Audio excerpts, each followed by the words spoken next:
দিবস যদি সাঙ্গ হলো না যদি গাহে পাখি, ক্লান্ত বায়ু না যদি আর চলে, এবার তবে গভীর করে ফেলো গোমরে ঢাকি, অতি নিবিড় ঘন তিমির তলে।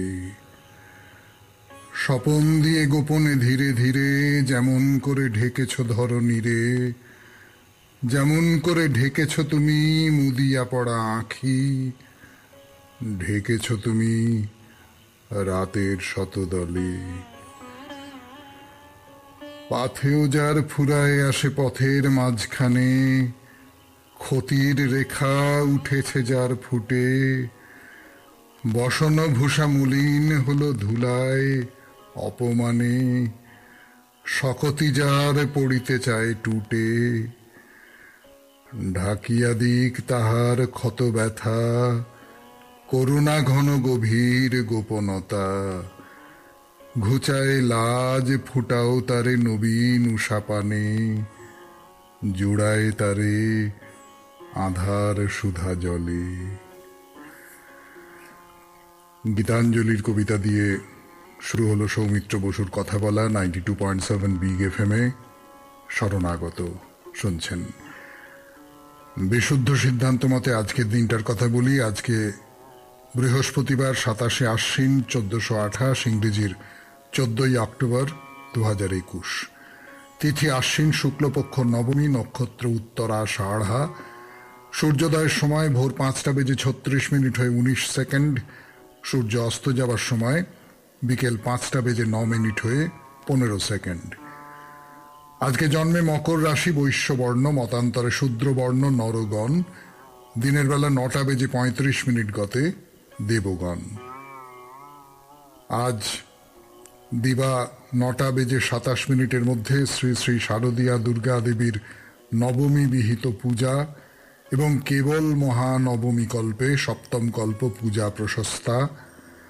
শ্রী শ্রী শারদীয়া দুর্গা মহানবমী, শারদীয়া নবরাত্রিক ব্রত সমাপন, মন্বন্তরা স্নান দানাদি, বীরাষ্টমী ও মহাষ্টমী রাতের পালন। আজ বিশ্ব মান সুরক্ষা দিবস। আমাদের হোয়াটসঅ্যাপে চিঠি পাঠাবার নাম্বার 9831922927। চিঠির গোড়ায় অতি অবশ্যই SG লিখতে হবে, তা তো আপনারা জানেন।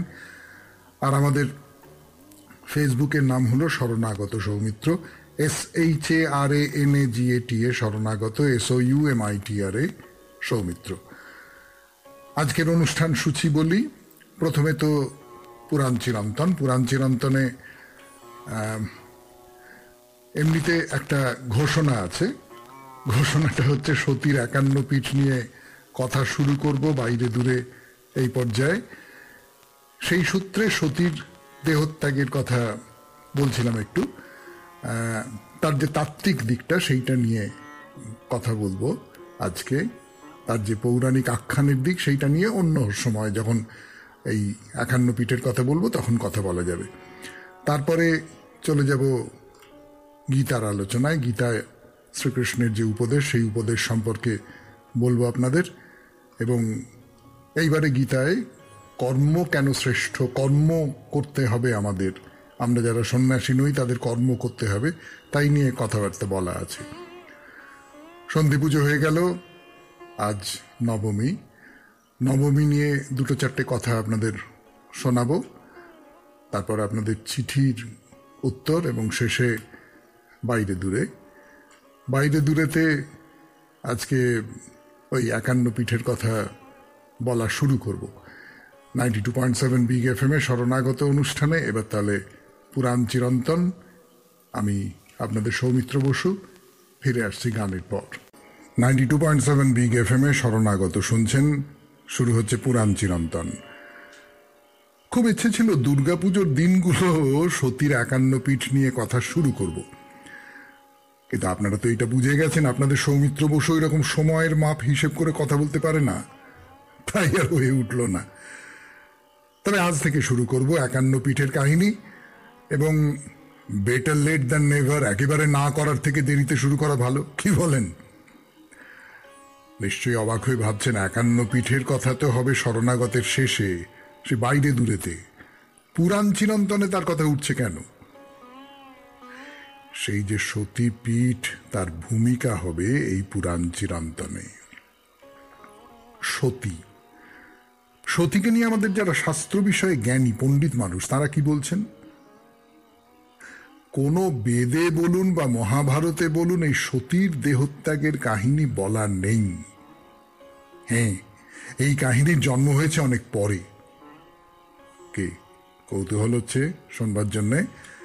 ফিরে আসছি, একটু গান শুনে নিই, তারপর 92.7 বিগ FM এ শরণাগত অনুষ্ঠানে সতী, দক্ষ, তাদের নিয়ে তাত্ত্বিক কিছু কথাবার্তা, তারপর তো গল্পের দিকে চলে যাব। এই যে একটু আগে বললাম 92.7 বিগ FM এ শরণাগত অনুষ্ঠানে যে না, কোনো বেদে মহাভারতে সতীর দেহত্যাগের কাহিনী বলার নেই, কিন্তু সতীর কথা একেবারে নেই তা কি বলা যাবে?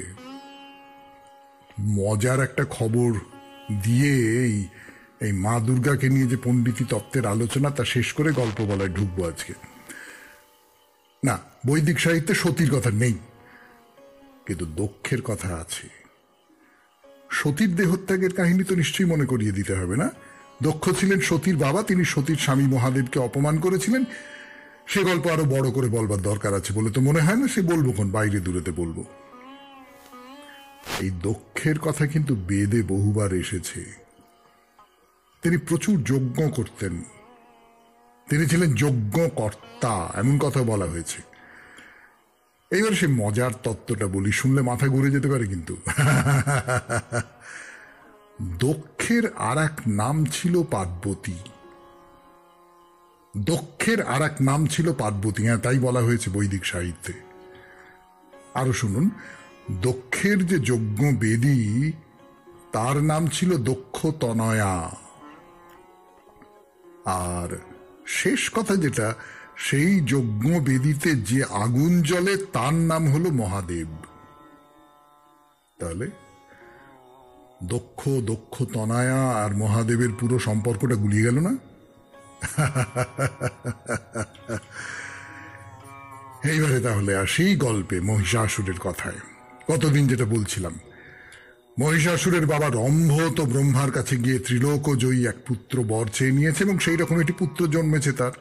সে তো গোটা চরাচর জুড়ে ভয়ানক উৎপাত শুরু করেছে। তাকে হারানো তো দূরের কথা, চুলের ডগাটি পর্যন্ত স্পর্শ করা যাচ্ছে না, কেননা পিতামহ ব্রহ্মা বর দিয়েছেন সে ত্রিলোক বিজয়ী হবে, কোনো বীর তাকে যুদ্ধে হারাতে পারবে না। দেবতারা তখন সবাই মিলে গেলেন বিষ্ণুর কাছে। দেব, এ তো খুব বিপদের মধ্যে পড়ে গেছি, ওই মহিষাসুরের অত্যাচার তো সহ্য হয় না, আপনি যা হোক একটা উপায় করে দিন। বিষ্ণু মানে তো কৃষ্ণ, আর কৃষ্ণের ব্যাপারে একটা জায়গায় আমরা সবাই একমত হব, তার বুদ্ধি কিন্তু অসাধারণ। কোথা থেকে কি করলে কিভাবে তিনি যা চাইছেন সেই দিকে ঘটনাকে নিয়ে যাওয়া যায় তার মতো আর কেউ জানত না। এই গুণ বিষ্ণুরও। তিনি খানিকটা ভেবে চিনতে বললেন যে বেশ, ব্রহ্মা তো বর দিয়েছেন মহিষাসুর কোনো বীরের হাতে নিহত হবে না, তার মানে কোনো পুরুষ তাকে নিহত করতে পারবে না, কিন্তু কোনো নারী যদি যুদ্ধ করতে আসে তাহলে তো ব্রহ্মা দেবের এই নিয়ম খাটবে না। দেবতারা তো আর্তনাদ করে উঠলেন, প্রভু, নারী? ওই দুর্দান্ত অসুর কোন নারী কি করে? কে সেই নারী? আপনি তার সন্ধান বলে দিন। বিষ্ণু হেসে বললেন, সেই নারী তোমাদের ভেতরেই আছে। ব্যাস, এইটুকু। বাকিটা পরের দিন 92.7 বিগ FM এ শরণাগত অনুষ্ঠানে। এরপর গীতা।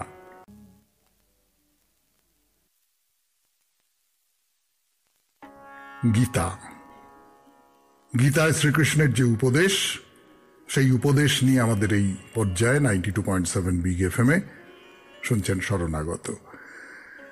তো এবার একটু কি বলবো, আমাদের মতো সাধারণ মানুষদের দিকে তাকিয়ে এই উপদেশের কথা।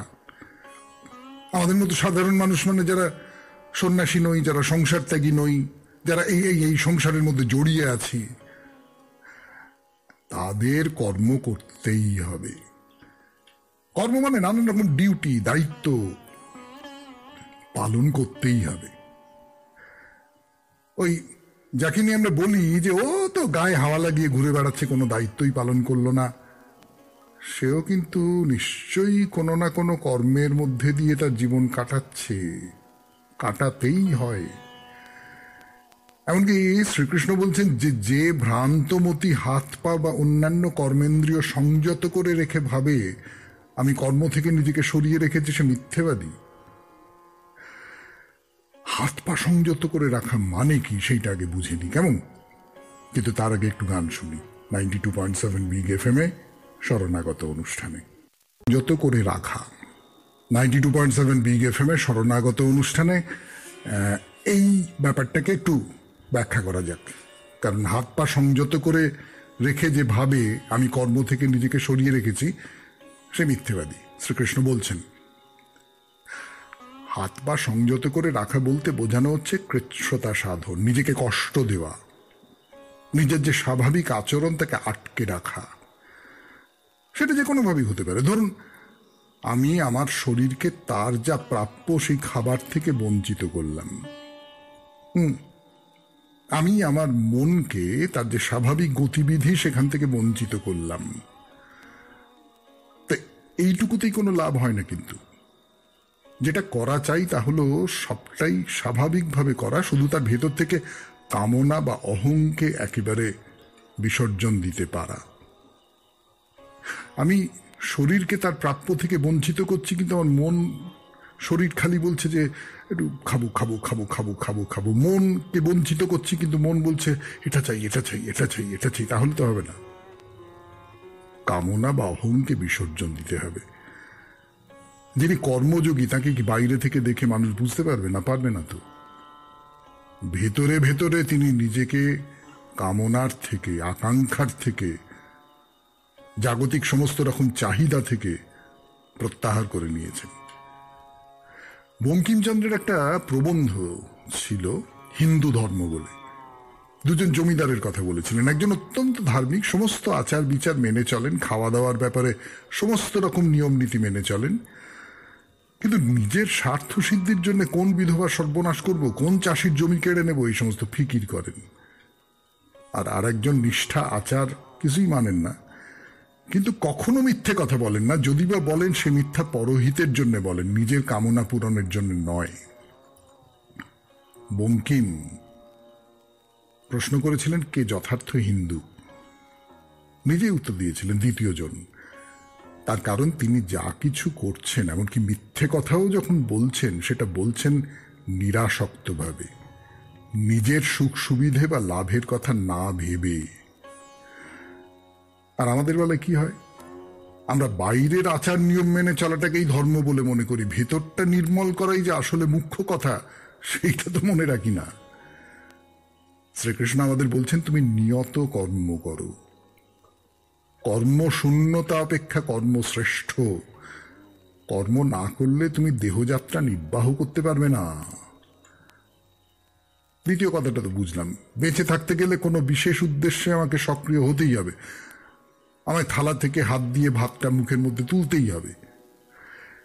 কিন্তু এই যে নিয়ত কর্ম শব্দটা ব্যবহার করলেন, এই কথাটার মানে কি? নিয়ত কর্ম বা নিত্য কর্ম আমরা সাধারণভাবে ধরে নিই ওই যে প্রতিদিন পুজো করি, ঠাকুরকে জল বাতাসা দিই, সন্ধে দিই, শাঁখ বাজাই, এইটা হলো নিত্যকর্ম, তাই ভাবি তো। কিন্তু না, এসবকে বাদ দিয়ে যেটা বলতে পারি সেটা হচ্ছে প্রজা পালন করা, যা তোমার করার কথা, তোমার দায়িত্ব। এই কথা বলছেন কৃষ্ণ অর্জুনকে। তুমি রাজা, তোমার রাজধর্ম আছে। বা ধরুন তুমি শিক্ষক, তোমার শিক্ষকতা আছে। যে যে কাজের জন্য নিযুক্ত সেই কাজকে নিষ্ঠার সঙ্গে কামনা শূন্যভাবে করতে হবে।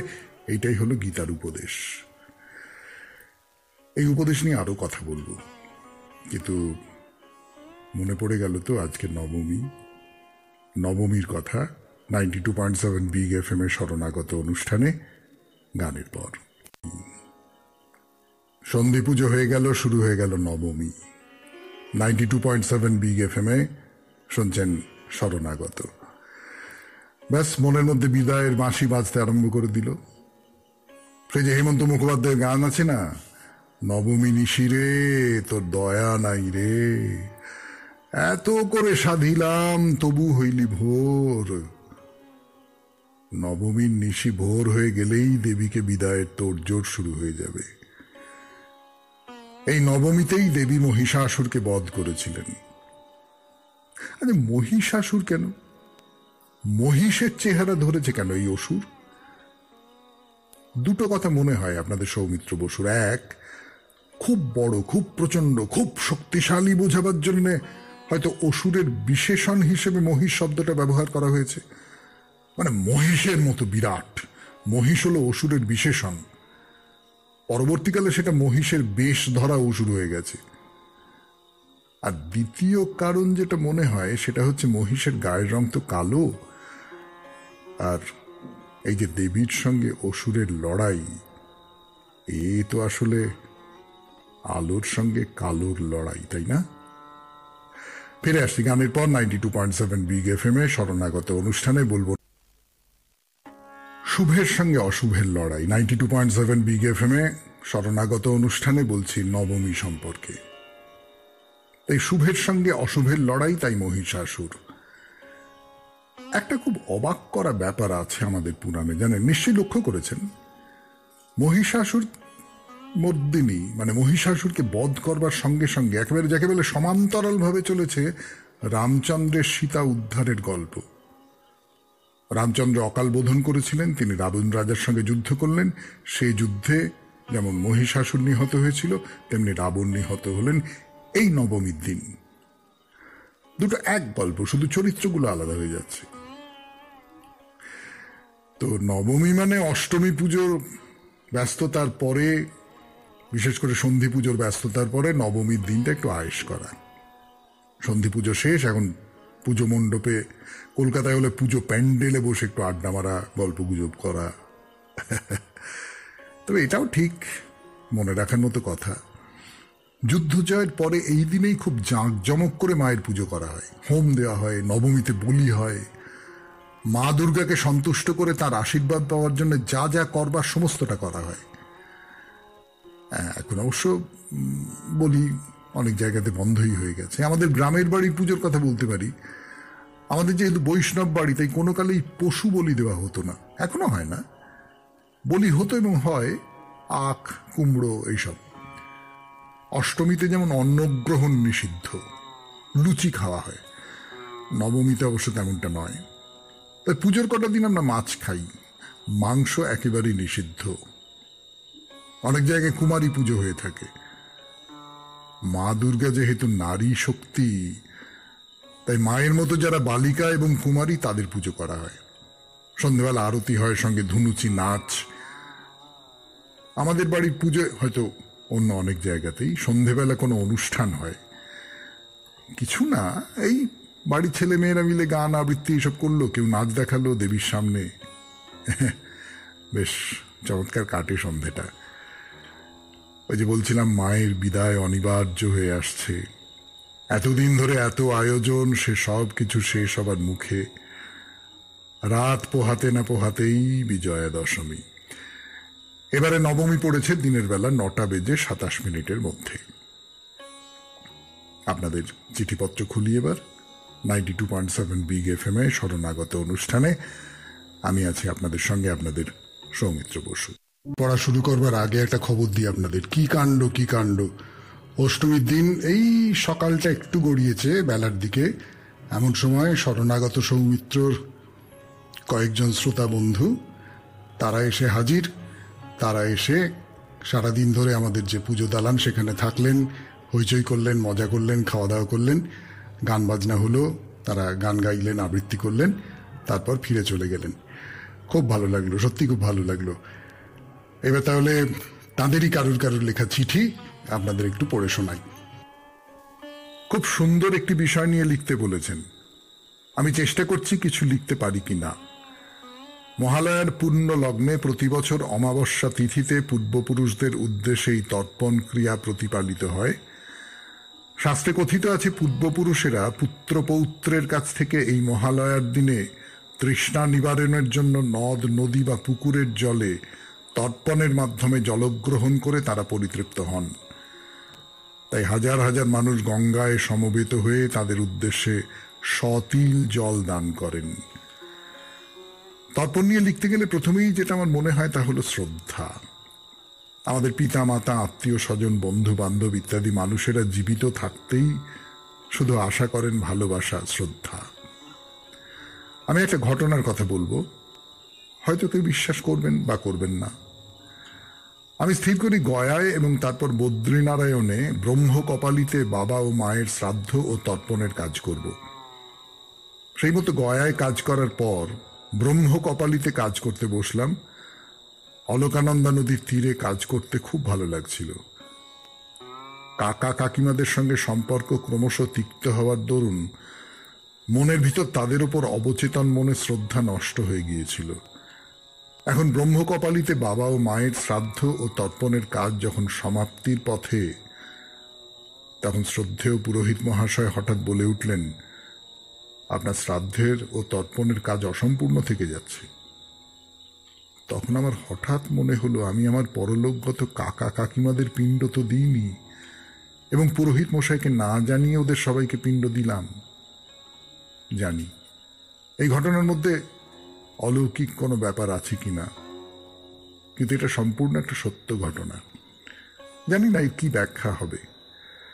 শেষ করার আগে বলি, এক গণ্ডুর জলে পিতৃপুরুষের তৃষ্ণার নিবৃত্তি হয় কিনা আমার জানা নেই। তর্পণের মাধ্যমে আমি তাদের প্রতি শ্রদ্ধা ভালোবাসা জানিয়েছি, যা তারা জীবিতকালে আশা করে। ভালো থাকবেন। নমস্কার। Rabindranath Chakraborty, Taruliya second lane, Keshtopur, Kolkata. পরের চিঠি। আমিও প্রতি বছর আমার পূর্বপুরুষদের উদ্দেশ্যে তর্পণ করে তাদের আশীর্বাদ প্রার্থনা করি। ওই দিন থেকেই আমার মনে প্রাণে নতুন শক্তি ও সাহস সঞ্চারিত হয়, যা পরবর্তী জীবনের প্রতি পদক্ষেপে সাফল্যের পথকে মসৃণ করে। তাই আমার পূর্বপুরুষদের নিকট প্রার্থনা জানালাম, ঝঞ্ঝা অতিমারি প্রপীড়িত পৃথিবীর ঊষর বক্ষে বহমান হোক তাদের স্নিগ্ধ স্নেহের মন্দাকিনী ধারা, শীতল হোক ধরণী।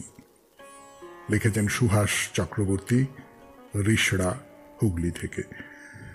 এই দুটি চমৎকার চিঠি পড়ার সঙ্গে সঙ্গে শেষ হলো আমাদের চিঠিপত্র পড়ার পর্যায়। এরপর বাইরে দূরে 92.7 বিগ FM এ শরণাগত অনুষ্ঠানে। FM-এ শরণাগত অনুষ্ঠান শুনছেন আপনারা। আমি আপনাদের সৌমিত্র বসু। শুরু করছি বাইরে দূরে। ঠিক মনে পড়ছে না শরণাগত অনুষ্ঠানের জন্য লেখা চিঠিতে কিংবা শরণাগত সৌমিত্র লাইভ অনুষ্ঠানে একজন শ্রোতা প্রস্তাব করেছিলেন, এই দুর্গাপুজো উপলক্ষে যদি সতীর 51 পীঠের কথা বলা হয় তাহলে কিরকম হয়। কোনো সন্দেহ নেই, খুব ভালো হয়। শুধু একটা ব্যাপারেই মনটা খুঁতখুত করছে, শরণাগতে এর আগে সতীর 51 পীঠের কথা বলা হয়েছে, বেশ মনে করতে পারছি। আবার সেই এক কথা বলবো। মনকে জিজ্ঞেস করলাম, মন কি করবো বলো তো? মন বলল, সে কতদিন আগে বলেছো, আর তাছাড়া তুমি যা বলো সবটাই কি নতুন নাকি? কত আগে বলা কথা বলো, বলতে গিয়ে নিজেই তো বলো এসব কথা বারবার শুনতে হয়। এটাও না হয় তেমনটাই হলো। আর তাছাড়া কত নতুন নতুন শ্রোতা আসছেন তোমার অনুষ্ঠানে, পুরনোরাও কেউ কেউ ঝরে যাচ্ছেন। বলো বলো বলো, পূর্ণ কথা বারবার শুনতে হয়। অতএব 51 পীঠ 92.7 বিগ FM এর শরণাগত অনুষ্ঠানে গানের পর 51 পীঠের কথা 92.7 বিগ FM এ শুনছেন শরণাগত, শুনছেন বাইরে দূরে। কিন্তু মুশকিলটা হচ্ছে, শরণাগত শ্রোতাদের মধ্যে এমন কি কেউ আছেন যিনি সতীর দেহত্যাগের গল্প শোনেননি? সবাই জানেন। তো শুরু করতে গেলে তো একটা চেনা জায়গা থেকে শুরু করতে হবে। তাই ধরে নিন, প্রথা পালনের জন্যই বলছি। ইচ্ছে তো আছে খুব ছোট্ট করে বলবো, কিন্তু পারবো কিনা জানি না। কেননা এই গল্পটা না আমার খুব ভালো লাগে। ভালো লাগে মানে আমি যেন চরিত্রগুলোকে দেবতা হিসেবে নয়, আমাদের চেনা জানা মানুষ হিসেবে চোখের সামনে দেখতে পাই। দক্ষ, তিনি খুব যজ্ঞ করতেন, আজকে এই পুরাণ চিরন্তনে বলেছি আপনাদের। সেই কারণে এবং নিশ্চয়ই বংশ পরিচয়ের কারণে তার সমাজে খুব প্রতিপত্তি ছিল। তার মেয়ে সতী, তার বিয়ে হয়েছিল শিবের সঙ্গে। তো এইখানে গল্প থামিয়ে একটা সমস্যার কথা বলি। ধরুন যে কারোর শ্বশুর বেশ নামী মানুষ, মানি মানুষ, কিন্তু জামাইয়ের সঙ্গে তার প্রতিপত্তির কোনো তুলনাই হয় না, জামাই সব দিক থেকে অনেক বড়। তো সামাজিক নিয়ম অনুসারে জামাই শ্বশুরকে শ্রদ্ধা ভক্তি করবে, এটাই তো হওয়ার কথা। আবার জামাই যদি সেই মাপের হন তাহলে সামাজিক মর্যাদায় শ্বশুর মশাই একটু খাটো হয়ে যান। সেক্ষেত্রে শ্বশুরের মনে তিনি যদি ব্যাপারটাকে মেনে নিতে না পারেন তাহলে এক ধরনের জটিলতা, যাকে কমপ্লেক্স বলে আর কি, সেইটা তৈরি হতে পারে। তো দক্ষের মনেও সেই ব্যাপারটা তৈরি হয়েছিল। নানাভাবে তিনি ছুতো খোঁজার চেষ্টা করেন কি করে শিবকে অপমান করা যায়। শেষ পর্যন্ত একটা ব্যবস্থা হলো। একটা বিরাট যজ্ঞের আয়োজন করলেন তিনি। যজ্ঞ ধরুন বাড়িতে উৎসব করার, আজকালকার হিসেবে হয়তো একটা পার্টি ডাকার মতো। তাই বলা বাহুল্য তার সঙ্গে ধর্মের একটা সম্পর্ক আছে, বাড়ির পার্টিতে যা সাধারণত থাকার কথা নয়। এবং সেখানে তিনি মেয়ে জামাইকে নেমন্তন্ন করলেন না। তা এতে তো অপমানিত হওয়ারই কথা। কিন্তু সতী বোঝাই যাচ্ছে খুব সরল মেয়ে। তিনি ভাবলেন হয় বাবা আমাদের নেমন্তন্ন করতে ভুলে গেছেন, আর নয়তো ভেবেছেন মেয়ে জামাই তো ঘরের লোক, তাদের আবার আলাদা করে বলবার কি আছে। যাকে বাবা যদি ভুলে গিয়েও থাকেন, আমি তার মেয়ে, আমি তোর ঘরে বসে থাকতে পারি না, আমি যাব।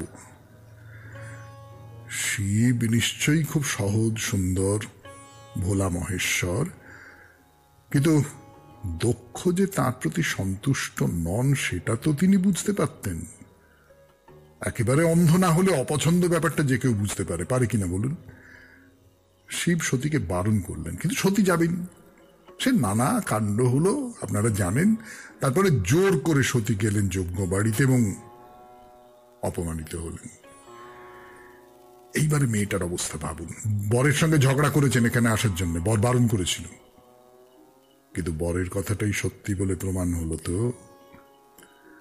তার ফলে কি হলো আপনারা সকলে জানেন, কিন্তু আমি একটু বলে নেব, আমার দৃষ্টিতে বলে নেব। কিন্তু আজকে তো আর পারবো না, আজকে তো সময় শেষ হয়ে যাচ্ছে। কাজেই বিদায়ের আগে জানিয়ে রাখি আমাদের হোয়াটসঅ্যাপে চিঠি পাঠাবার নাম্বার 9831922927, চিঠির গোড়ায় SG লিখতে হবে। আর আমাদের ফেসবুক শরণাগত সৌমিত্র, SHARANAGATA শরণাগত। দিবস যদি সাঙ্গ হলো না যদি গাহে পাখি, ক্লান্ত